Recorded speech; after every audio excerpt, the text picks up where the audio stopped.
How I watched my mother abducted by alien entities, a nightmarish encounter in the parking lot. Ooh, Emma, can you get the trunk for me? The dim winter sun was setting over the parking lot, nearly devoid of shoppers at this late hour, aside from a van in one distant corner that had just started backing out of its spot.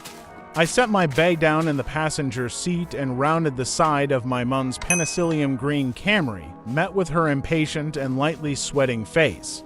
I popped the trunk, allowing her to practically collapse into it with the weight of the groceries. Something burst in one of the bags, prompting her to curse under her breath. I just don't get why you won't stick a quarter in those trolleys over there. You get it back afterwards. Mom, still arranging the bags into a position that would stop them toppling over on the drive home, looked at me scornfully. The Walmart downtown doesn't make you pay. None of the stores around here do, so why should I? You know we only come here to Aldi 'cause it's cheaper. I just said you get the quarter back afterwards. It's to make sure people put the trolleys back, I sighed, knowing there was no swaying her. Instead of shooting back with some flimsy reasoning, Mum patted her pockets and swore. Oh, for goodness sake, I've gone and left my wallet at the till again, haven't I? Before I could get a word out, she was gone like a rocket, racing against the store's closing time. Night's chill descended, raising goose flesh, so I slammed the trunk and hopped back into the passenger seat out of the cold. I sat there, praying my mum had the haste to get back soon with the keys and start up the heating. There was something else, though. My heart made itself known with a rising, incessant pulse. Was something wrong? Not this again, I groaned, shutting my eyes and following a basic breathing routine to calm my nerves. The anxiety was bad enough, but the anger I felt at the nonsense panic had always been worse for me. Just stop it, lasagna's waiting for us at home. It's gonna be soji. I opened my eyes. Had I heard something? No, not heard, felt. I leaned forward to scan the parking lot. Nothing, then I jumped back in my seat. There it was again. It was subtle, so much so I was surprised I'd even noticed it. A light but bone-deep vibration was emanating from somewhere. Almost like someone nearby was subtly trying to pull down on a gigantic zipper, one tooth at a time. The comparison should have sounded silly, but my heart continued to pound faster and faster until I was sure beyond a doubt that something bad would happen. Something was wrong. It took me longer than I'd have liked to get out, with the seatbelt clamping as I struggled to unbuckle. There was no smell in the air. Did it smell before? I couldn't remember. No more cars in the lot, only the Camry, no more noise. Again, that slight vibration in the air, too low a frequency to determine its source, but enough to sense it was there. I tilted my head, staring up at lumpy clouds that cast shadows on each other. Ah, those clouds, I've always loved how they look around sundown. It helped to ease my heart a little, until one of the shadows moved. I'm not stupid, I thought it was just a cloud's shadow matching its slow drift across the sky. I squinted. The shadow wasn't being cast on a cloud. It was above or behind them, which made me realize whatever I was seeing, it wasn't a shadow. What happened next is hard to articulate. I've never seen anything else like it before or since. The dark mass above the clouds began to sort of extend, beaming down at an angle, like sun rays but moving at a steady pace, or how water or ink moves up paper by way of capillary action. A black beam, but it was more than that ... I was so absorbed in the spectacle, it hadn't fully dawned on me that this thing was getting closer. Closer to me, and as it closed in, there was no mistaking it. While it continued to stretch all the way back above the clouds, the outline of it, the cross-section, was almost human-shaped. Arms, head, body, and legs, but the limbs ended in stunted nubs like a stick figure. By the time it stopped a good 3 or 4 stories above, I still hadn't moved. I could do nothing but watch in disbelief as lights and layers of color began to flash inside the humanish figure, seeming to have parallax, as if whatever lay beyond was a space of its own. Amazingly, something managed to distract me for a moment. A flash of light in my peripheral, a phone torch. Emma? Are you having a stroke or something? I blinked. What? No. Mom was back, apparently still without her wallet, now scanning the asphalt for any sign of it. Why didn't I hear her coming back? She clicked her tongue. Then stopped standing there like an idiot and help me find it. Come on, it's getting late. I did, in fact, keep standing there, glancing between her and the flashing shadow prism above us. I did a double take. Those glaringly bright, almost offensively colored layers were speeding up towards the end of the beam, towards me, piling up on themselves to assemble a figure, stepping soundlessly out into thin air. Mom kept calling for me. I heard her, but couldn't process her words. Everything else was secondary to the figure above us. It had fully formed, cloaked in a coarse-looking gown, with skin so pale and shadeless it was as if it radiated a faint glow. The sound of rapid footsteps brought me back to myself, and I looked down just in time to see my mom, face painted in a teetering mixture of worrying and annoyance. She went to speak, but I held up a hand and pointed to the figure. Squinting at me, she looked to where I was pointing and froze. The whole time, I'd secretly been hoping I was just hallucinating, but she saw it too. She saw something, at least, and that was enough to confirm what I'd been dreading. "Who is that?" she asked. Her voice sounded so small and dry. If I could have spoken, I'd have instead asked, "What is that?" Instead, I watched on in terror as the figure began a slow descent straight down. The closer it drew, the more of it I could make out. There were these iridescent lines floating across the surface of its skin, moving like sun patterns on the bottom of a swimming pool. Like the silhouette it had emerged from, it had no hands or feet, just rounded nubs, although those on its arms had the same slight depression in the center. The car. "Mum, the car, get in the car, now," I whispered, no response.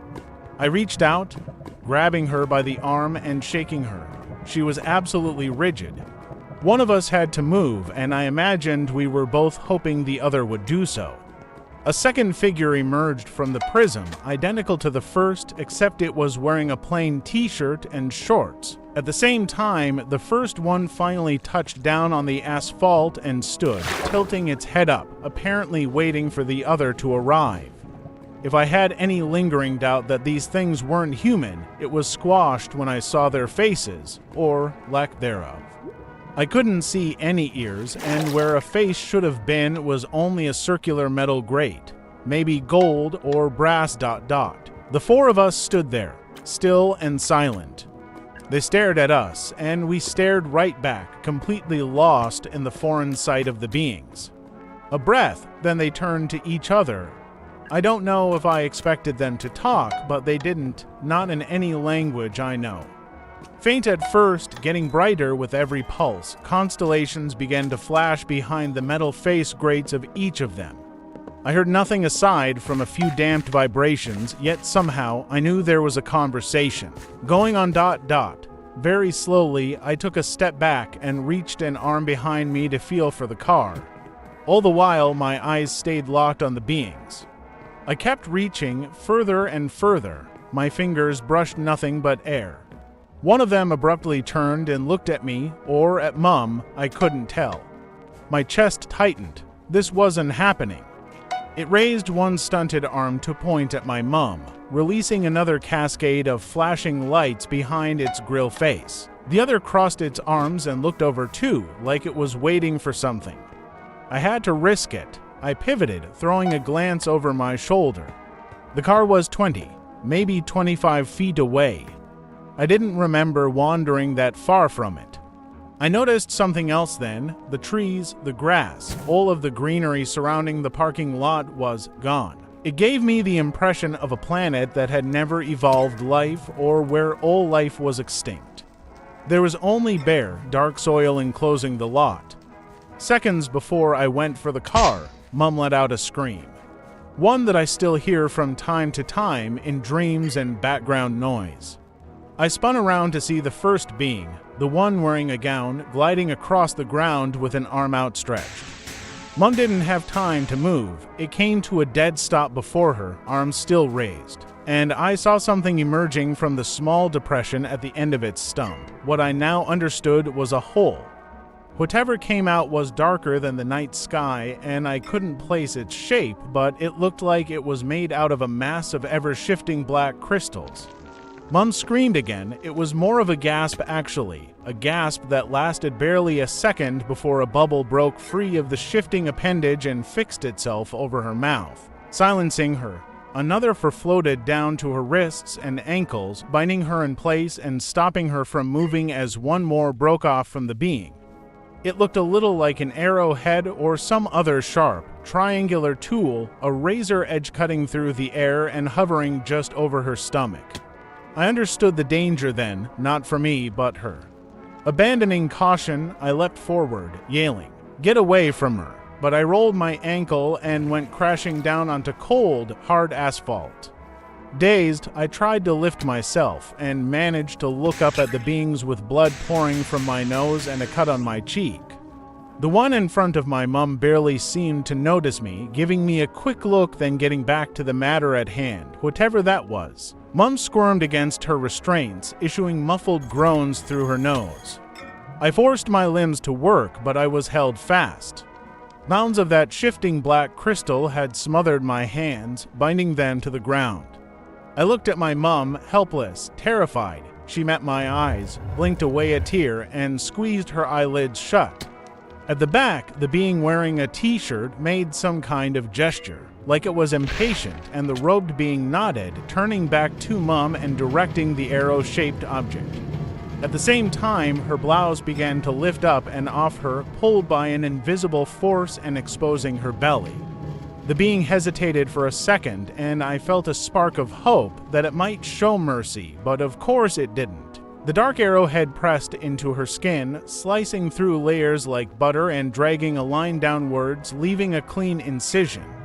Wasting no time, the being reached inside, fiddled around for a moment, then pulled out the severed end of my mum's intestine.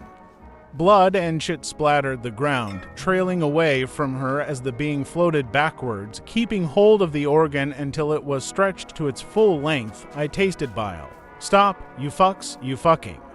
A gush of vomit interrupted me, flooding out onto the ground and mixing in with the intestinal fluids to create a disgusting, speckled pattern which prompted another wave of vomit from me and tears to cloud my vision. "Please." I wiped my sleeve over my eyes so I could see. The being in a t-shirt had a long, pole-shaped protrusion stretching out from the end of its arm, extending to match the length of my mother's intestines. It studied something for a second before shrugging and nodding at the robed being. In the blink of an eye, the intestines retracted back like a frightened snake and piled back inside Mum's body. I just stared, not able to understand. The sides of the incision pulled into each other and appeared to heal completely in a matter of seconds. As soon as I'd processed this, I felt my restraints slacken then disappear entirely, and I shot to my feet, nearly tripping over again, and grasped onto Mum's arm. I pulled, under the assumption that she'd been released. She wasn't. Why weren't they letting her go? Freezing up, I cranked my head to look at the beings, more flashing lights. The one in a t-shirt was handing something over to the other, but I couldn't see anything passing between them. Maybe it was something invisible, or something my mind just wasn't built to perceive. I continued to tug mechanically, trying to free her. Her skin was cold and slick, and she was shivering. It did no good. The black crystal held fast. I nearly collapsed in relief and shock when the robed figure began to ascend back up to the prism it had come from, but the other grabbed onto its gown, communicating something. The robed being dropped back down, but threw its arms out in what I'd guessed was frustration. T-shirt gestured towards us again, still conversing with the other, waving its arms around.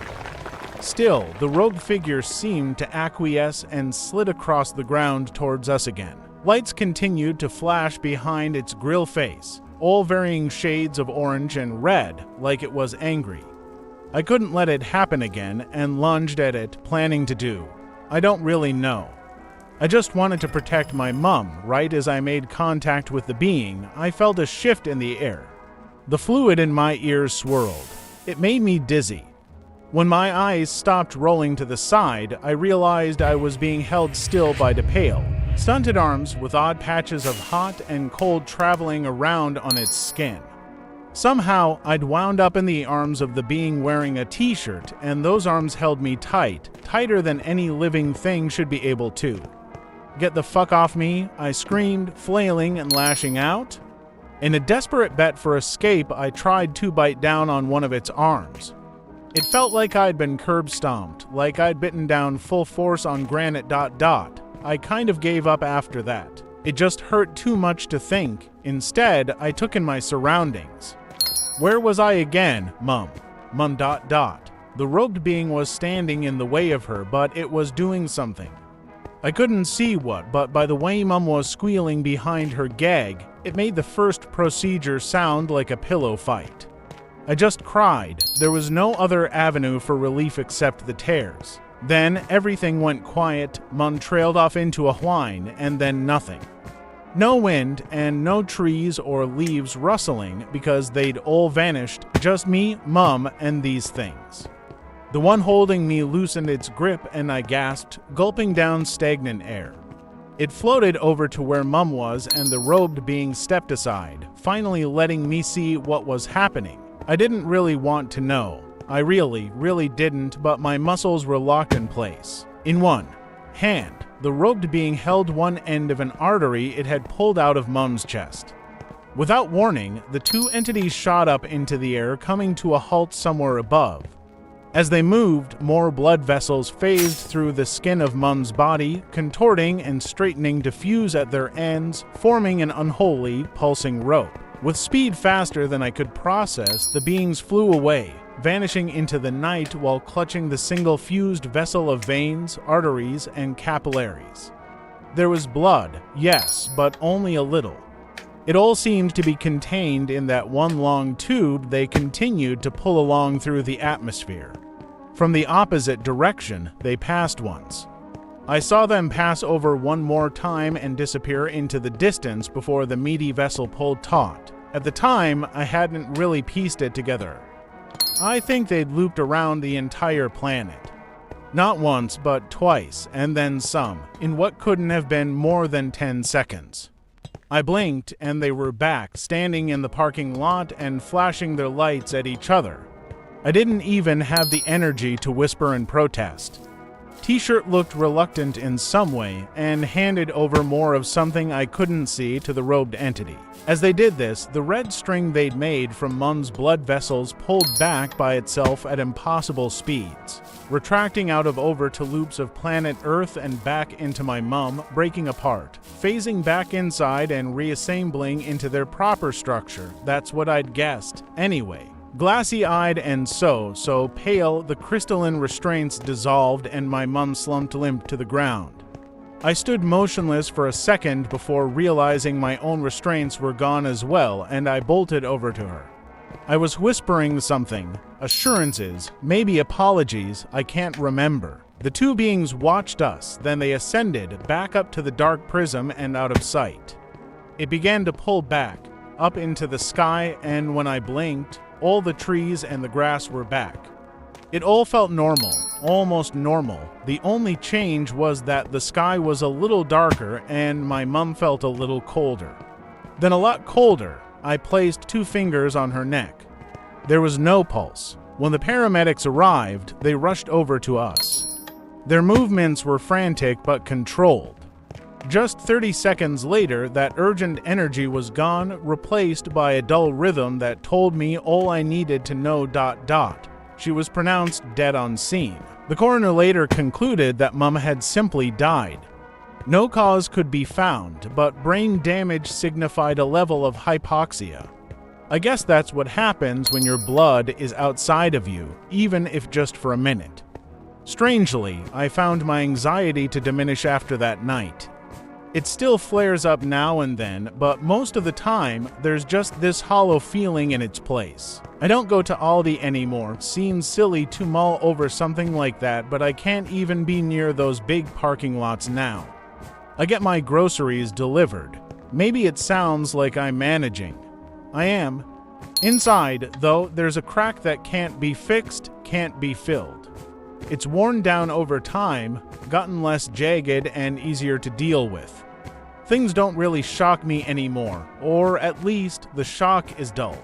There will be no justice for her. Even if I sought it, I doubt we could ever even access whatever plane those beings hail from.